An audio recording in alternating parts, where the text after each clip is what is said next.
Good morning, everybody. Happy Monday and welcome to the art studio. It's a snow day in KC, or at least in Liberty. I guess my kids are in Liberty, so I really don't know what the other schools did, but I know Liberty called off because of the roads and the ice and things. So anyway, we're here in the studio. I know Miss Sarah is in Flatwoods. I'm here in Liberty. We are open today, and we do have all of our classes going on as planned. If you can't make it in, it's totally okay, right? So everybody has a different drive into the studio. I live like just over there, less than a mile from the studio, so it's not a big deal for me to come in. But if you lived, further north, or I don't know, on rural roads, or maybe you don't like driving in winter weather, like I understand. So if you can't make it into your class today, it's a-okay. We have makeups for that reason. You can find out information on makeups for your studio by going to the website. And right below the cover photo, right, there is two little icons. One says Creation Nation members only login, and one says for current students. Click the for current students little circle button, and it'll take you to information on makeups and how to get those signed up. Okay, if you have questions on that, you can always send me a message and we can chat about all the things. Cool. So this is our weekly video where we're going to talk about the things that are happening in class this week. So it is Monday, but and technically this is still week 1 because our Monday classes haven't met for the month of March, right? Because the month started on a Tuesday. But we're going to be talking about week 2. So week 2 of March classes start tomorrow, technically. And we're going to talk about all the things that are happening in the drawing class, the multimedia classes, the sewing classes, and the fundamentals classes. Are you ready for this? I've got like visual aids today. We're going to start with sewing. Want to talk about sewing? Let's talk about sewing. So I talked through the project last week, but I didn't get to show you anything. And I really love this fabric, so I wanted to share it with you. So I told you they're making tote bags. So this is the main piece of the bag, and it's this really pretty kind of buttery yellow color with a little bit of kind of a retro pattern on it. Last week, they cut out, I'm flipping it so I can show you.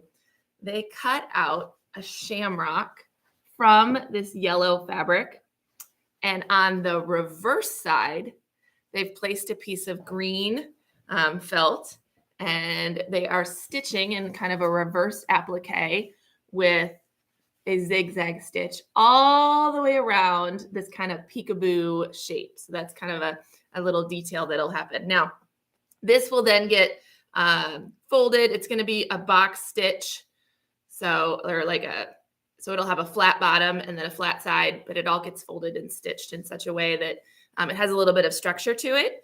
It also gets a liner. So this is the lining fabric that goes in it. So they'll actually do this. They'll actually sew this twice, right? Because we have to sew it for the main fabric, and then they have to sew it for the liner as well. And then it all gets put together and flipped inside out and top stitched. And then these are the really cool kind of rainbow straps that go on it. So we end up with a beautiful St. Patrick's Day spring inspired bag. So that's what they're working on. This week they will, some of them still have to do the zigzag stitch around because they're going nice and slow since this is visible stitching. It's a part of the artwork is to show the stitching that goes around. So some of them are taking their time, so they'll still have some of that to finish. And then I assume this week they'll start to do the stitching down the side to turn it into a bag instead of just a flap of fabric. And then do the same thing with the liner. And then next week is when they'll start to put it all together, put the liner with the bag and get the straps on it. So yeah, that's what's going on in sewing class. We need to talk about drawing classes.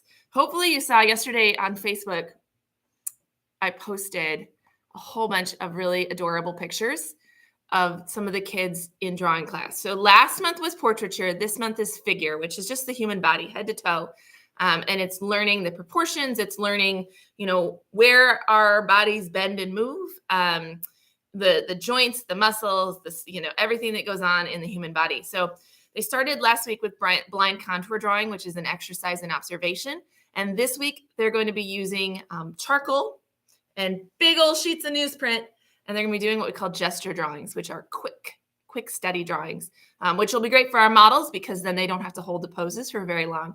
We'll still be drawing from life, so the kids get a chance to hold their pose and be the model, and then do some really great quick gesture drawings, which again help train our eye and help us to be more observant to what the figure looks like. And they'll build on that as the month goes on. So that's the plan. I'm going to try to get a video of that this week because I love gesture drawing, you guys. Actually, I will probably crash the drawing class tonight because gestural figure drawing is one of my great loves. So I just can't wait. Okay, let's talk through multimedia. We're going in a different order tonight today, just because I thought it would be kind of fun. So multimedia classes, we're going to talk about what's going on with them. They have, we should talk about anime. I'm sorry. So anime class, hang on, let me bring it up because my memory is going here. I want to make sure I tell you right. So they are also doing bodies. So last week they did kind of building shapes with cartoon bodies. I think I shared it on my stories. I don't think I shared it on the Facebook page, but it was in the stories. So is this kind of like Michelin Man or bubble cartoon man?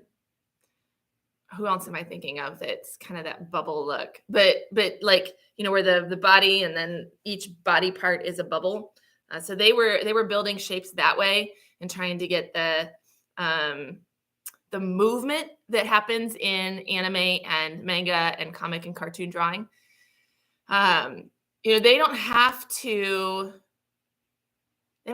use the same proportions as our realistic drawing classes, right? They have a little bit more flexibility in creating their characters in terms of, playing with proportions.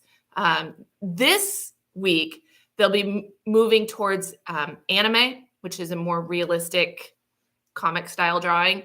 And so they'll be making measurements and making bodies that are less cartoon, less bubble, and more anime. So they're still working with figure, just a different style of figure.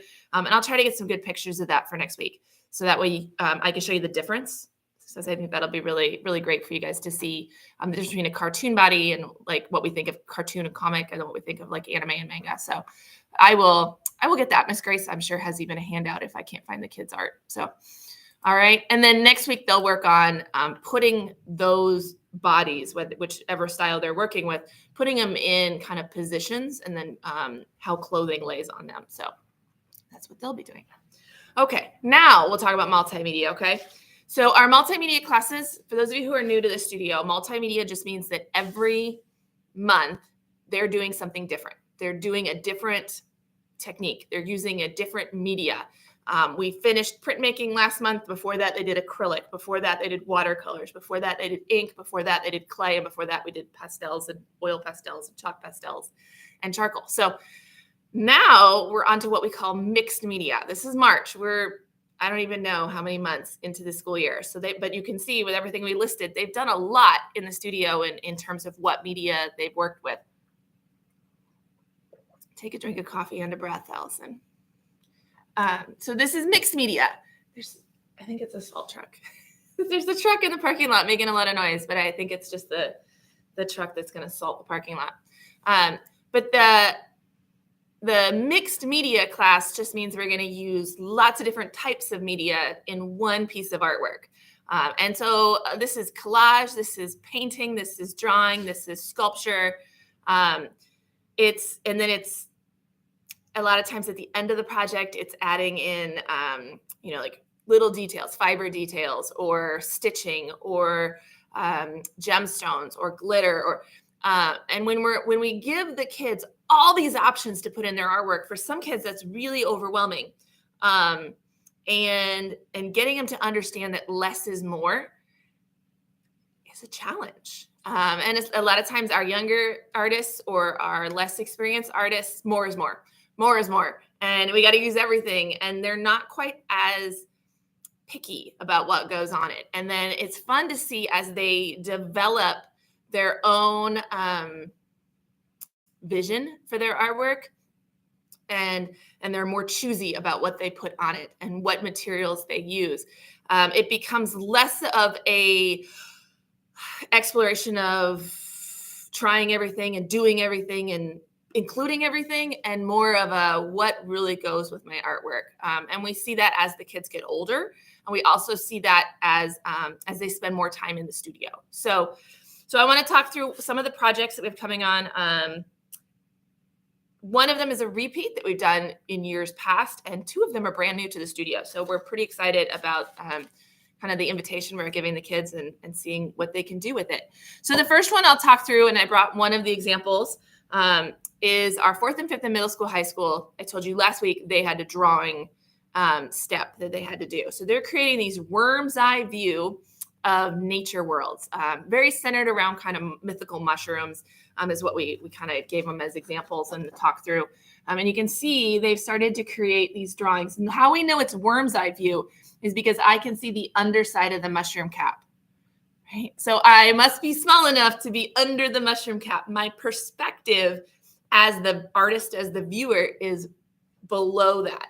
If I am above that, I don't see the underside of the mushroom cap. My perspective only allows me to see the top of the mushroom cap. So that's how we know it's a worm's eye view. And this artist did a really great job of adding in a whole bunch of details. You can tell he's totally not done with it. They just started this week. They will use, this is their drawing skills, of course, and then they will use inking skills that they learned in November to add things like line weight and cross-hatching or stippling or scrumbling to create their mushroom world. And that's just step 1. Their next step after this, after they've created this, and they had to figure out their composition and what was going in it and how it was going to be laid out, is to figure out which one of these is in the foreground, which one is closest to the viewer. And they will draw it a second time, so it creates a pop out from their drawing. So they'll create it a second time on a piece of heavy duty paper, and it will be affixed to the front of the drawing with just a little, like a foam spacer, so it sits out and pops out towards the viewer. That way, when it goes in the frame, it actually has a little bit of depth to the picture. And then they'll be making a painted background and then doing some embossing on it. So using the same embossing technique that the K1s used last month with printmaking. So they still have a lot of steps to go on this. This is a very intensive process for the middle school, high schoolers, but we're really excited because I feel like this shows off really great drawing skills that some of them have and don't get to show as much in the multimedia classes. So super fun stuff going on with those classes, and I will keep you apprised to how their artworks develop. I should mention, if you have a student in 4th, 5th, middle school, high school, everybody draws at a different pace. And especially something like this, you might have an artist that needs more time in the studio, even though they didn't miss a class. They are always welcome to come in on a Wednesday night. Just let us know you're coming so we can pull it out of the cubby and have it ready for you and have space for you set aside where you can come in and work. And they're welcome to come in for some extra studio time to work on this. Okay, that's what we're here for. Now, let's talk through, we're just going to go down the list. So 2nd and 3rd grade, they are doing the project that we've done before. They're doing this wonderful 2-dimensional piece that pops out, which is kind of the theme for our month, it seems like. Because, I mean, middle school, high school, 4th, 5th has that, foreground mushroom popping out. Our 2nd and 3rd graders are creating, let me see if I can pull these out. They're kind of delicate. Are creating a vase of flowers. And the vase is collaged using patterned paper. The background is collaged using patterns that they've created with paint and ink.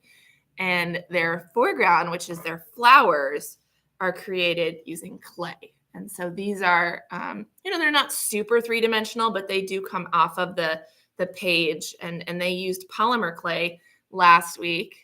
See if I can get it to focus. There it is, almost. It's on my face. There it is.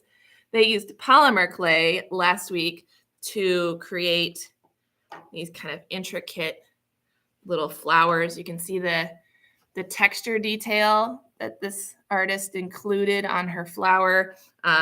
They swirled different colors. Some of these clay pieces have glitter in them.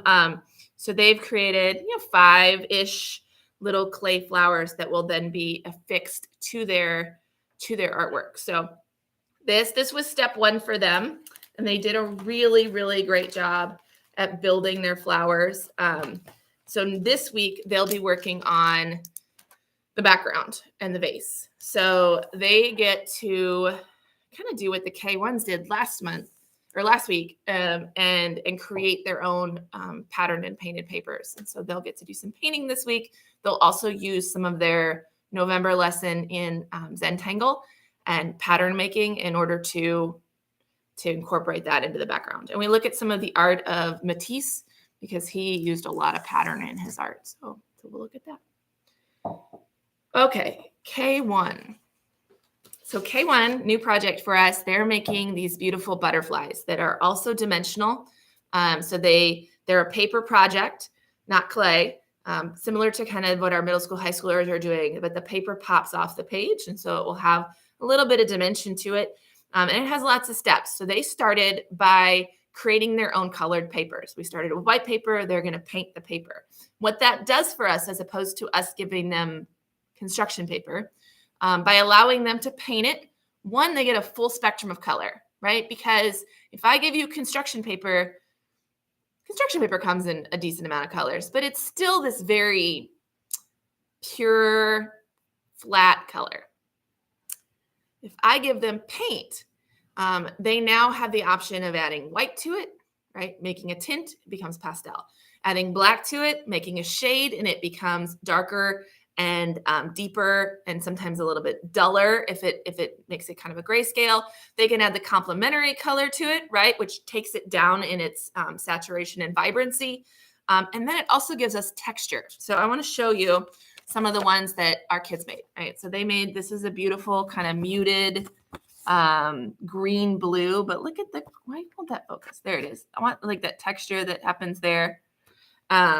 This one here, probably from a distance, looks a little bit flat, but if I get it closer, hopefully you can see kind of the variance in colors. And again, this is a kind of a blue purple, but it was teal and purple, and teal has green in it and purple has red in it. When you mix red and green together, you get something with a little bit of brown in it. So this is just a little bit muted. You can see this one here. This one has a little bit more going on. They will use these papers as collage. So it's actually going to be chopped up and cut into pieces. So, maybe they'll select a piece right from here and then they'll get kind of a two-tone or like an ombre look. Maybe they like the patterning that goes on over here. This one here has even more texture to it. They used one of the scraper tools to paint it. Again, we've got some greens and some yellows, a little bit of teal in there. I love this one. So these were all painted. We're going to add to them this week. So we're going to add another layer. Now that they are dry, the kids will use watercolors and the tips that they learned in November with patterning and Zentangle, and they will add that to their papers so that we get just one more layer on them, and then they'll be done with these and they'll be ready for collage. The other thing they're going to do, or they did last week, is they painted on a manila folder. So these were great and we had a great time with them, but this is the basis of their butterfly. And we used a manila folder just because it's really heavy duty. It's actually a little bit thicker and sturdier than cardstock. And we had a bunch of them in the studios. Like, well, make use of what we got. So they'll cut their butterfly from this this week, fold it in half, learn a little about symmetry, cut their butterfly. And then that's what they'll build on with all of their patterned paper. So this week, all they're doing is cutting the butterfly and adding pattern to these. And so that way they are ready to start cutting it out and collaging onto their butterfly. So that'll be week 3, right? So we start to build it, and then we'll get to assemble it, and we'll get to decorate it with all sorts of great, sparkles, glam, gems, glitter glue. It'll be instructor's choice. They also get a really cool like beaded body and pipe cleaner. So I think they're going to look really great when they pop off of the page. So that is our multimedia classes. We need to talk through, sewing, multimedia, drawing. We need to talk through preschool classes. So our preschool classes this week are reading the Lorax. This is our month with the kids where we try to explore different worlds. So we explore things that are not our world. We read Rainbow Fish last week. So we got to do a lot with Under the Sea and fish art and ocean art. And then this week we're exploring the world of Dr. Seuss. So we're going to read the Lorax. We're going to draw and decorate truffula trees. So it's a drawing invitation that also allows them to do some collage work. And anytime you get to play with pom-poms is super fun. And then we'll get to do, I'm trying to think, they get to make Dali creatures too. So we're going to look at the art of Salvador Dali and do a little bit of sculpture with plasticine clay. Plasticine is similar to the polymer that our second and third graders use. It's going to be colorful and squishy. But it's not an oven-baked clay. So it stays moldable and squishy, kind of like Play-Doh, but it never dries out. So it's the stuff they use for claymation, because you can just keep reworking it and reshaping it. So they'll make little surrealist style creatures in the style of Salvador Dali. And then we'll read the Lorax, which is, I guess they could make Dr. Seuss characters because those are pretty surreal too. So we'll get to make those. And then they'll do the same stations in the preschool room that we did last week because they stay for the month. I think we add to it, but it's basically all the same. I think we add dinosaurs is what adds on this week, but I might be wrong. That might be week 3. So that is what's coming for fundamentals classes this week. So I think we went through all the classes. Let's talk through some housekeeping stuff, and then I will let you go. I have a lengthy thing about housekeeping. I got lots of stuff to talk to you about, all right? So the first thing I want to mention, and I will put the links in the description of this video when I publish it, and I put the timestamps and all that. I'll put the links because there's going to be a lot that I'm going to throw at you here. All right. The first thing is just a quick reminder that summer registration is going on for our Studio Club members and our Creation Nation members. So if you are a member of either of those groups, you have access to registering for summer camps. If you don't know, you can check your Sawyer account because that's there. If you still don't know, you can reach out to me. If you're not sure what Studio Club is, I'll put a link here, or you can just search for it. What is Studio Club? And it will show up on the website. But it's basically our kids that are taking multimedia, sewing, or fundamentals and have signed up for the entire semester and paid for the entire semester before the semester started. That is Studio Club. If you're not in Studio Club, it's a great thing to join. You can join for the fall. The enrollment period is short. It's always the month before the semester starts. Once the semester starts, that option goes away. But our Studio Club members, they save on art camps that go on during the semester that they're enrolled. They save on any bonus classes that go on during that semester, any special events that go on during that semester. They save on a birthday party for the whole year because, there's no guarantee that your birthday's during the semester. So that one lasts the year. But you get discounts on all of those. And then you also get, obviously, early registration to summer if you're a spring semester Studio Club member. All right. So that's going on. Everybody else, registration opens March 15th. Nothing is sold out. So if you're sitting there and you're like, oh my gosh, I can't believe I have to wait and everyone's getting everything, nothing is sold out. Okay. Glitterfest in Liberty is the closest right now, but it still has plenty of spots. Okay. All right. Next thing I'll tell you is, because just in order of deadlines, right? So that's March 15th. April 1st is when our summer junior camp counselor application process begins. So this is something we started last year for our teens in the studio or our preteens in the studio. So these are, I'm talking to like our 5th graders who are graduating. So 6th and up, they have to have finished 5th grade. So going into 6th in the fall, that's our cutoff. A lot of these kiddos, they love the studio, obviously, because they're here. But summer camps, although they love them, they feel a little bit like I'm a little too old to be here. And then they kind of feel maybe a little bit out of place because they're grouped with all the little kids. And so we wanted to give them an opportunity to continue to come to the studio and hang out with us because we love them. But also give them a role to play that isn't just grouped with all the other kids. And so our junior camp counselors are part of our staff, and they are an amazing part of our staff. And we loved them hard last year. They got a lot of work. So they come in, they sign up for a camp just like all the other kids, and they're here for the entire camp. They have a staff t-shirt. They come in early before camp starts. They help us get set up. During camp, they still do all the projects, but they also might be paired up with a kiddo who needs a little bit more one-on-one help, right? They also might be, during station time, put in a station to kind of help corral that or man that or keep it stocked. And then they stay after camp to help us do a little bit of like resetting and cleaning up. Okay. And then that's for the whole week. So Monday through Thursday. So they are a part of the staff. They kind of get the best of both worlds. They get to be a part of the Orange Easel team of instructors, but then they also get to still do the projects that happen in camp, and they get to be in the studio. So our goal with our camp counselor program was to give them real world job experience. So, so they get to do an application. It's on, they get to do an interview with us. They get an email offer, like a job offer. They have to fill out their availability. They have to come to staff training.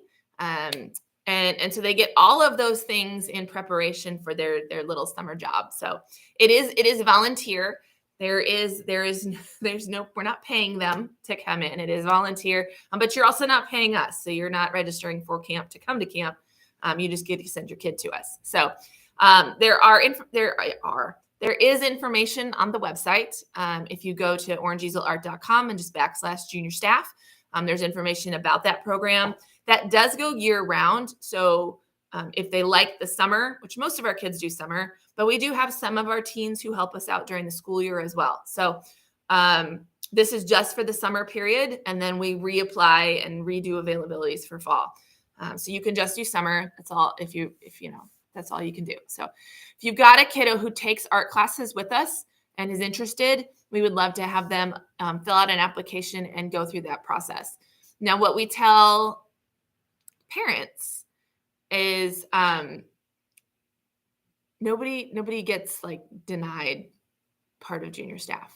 If you meet the criteria and you go through the process, we want you to have this experience.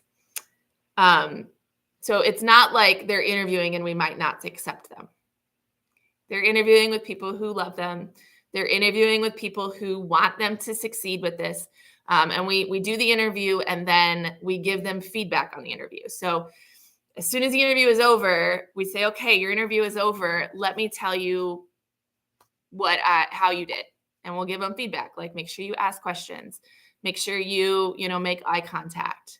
Don't, those kinds of things. And we'll give them feedback on their application. So that way they get this experience of a first job. So we'll just leave it at that. All right. So that information is on the website, and then the application process starts April 1st. Your kids might be coming home if they're in the classes, middle school, high school classes, they might be coming home with little handouts on that. Okay.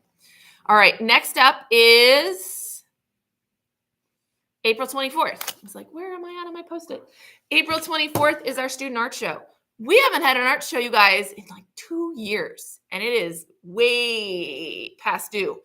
That we needed, actually, it might have been 3 years. It might have been 2018 the last time we had an art show. It might have been. So we're way past due to have a show here. So we're going to have a student art show on Sunday night of April 24th at 6 o'clock at both studios. So at your home studio is where your show will happen. Everybody is invited to put in a piece of art. One piece. Because we have lots of people. One piece, because that's still like 150 pieces of art. So everybody can put in one piece of art. It doesn't have to be something you made at Orange Easel. It can be something you made on your own time. It can be something you made at school that you're super proud of. We do ask that it's made it in the 2021-2022 school year. Don't give me something from 2 years ago. So that'll be coming. Information will be coming home with the kids. Probably not this week, but next week. And the submissions, we'll start taking them the first week of August. If your kiddo took classes in the fall and then they didn't take classes in the spring because it interferes with soccer or baseball or whatever, you can still participate in the art show. So we'll get emailed information out to all of our fall semester families as well, just in case we miss somebody. I want to make sure that you get an opportunity to show off your artwork. So that'll be coming. More information on that. So just look for that. Maybe block that time off on your calendar. It's an open house style just like always. It's open house style, right? Come and go. We will do an award ceremony at around like 6:30. But other than that, just come and go. Okay. Hopefully the weather's nice. I'm hoping we can have doors open and patio open and all the things so we can spread out, especially in Liberty, because we're going to get real crowded. All right. I think that's it. That is all of my Post-its. I did have, oh wait, I have one more note just to say fall registration opens August 1st. Some people have asked. August 1st is when fall registration will open. We will have the schedule for both studios, the fall schedule, posted around the 4th of July. It's usually about the time that Sarah and I sit down that first week of July and figure all of it out for the whole year. And we'll get it posted to the website so you can plan your fall schedule and be ready for registration on August 1st. Yeah? Okay. I think that's it. That's all I got. That's a lot though. Man, we're closing in on, we are over 30 minutes. It is time to go. Salson has to teach storytime class. So I got to run. Have a wonderful week, everybody. And I will chat with you very soon.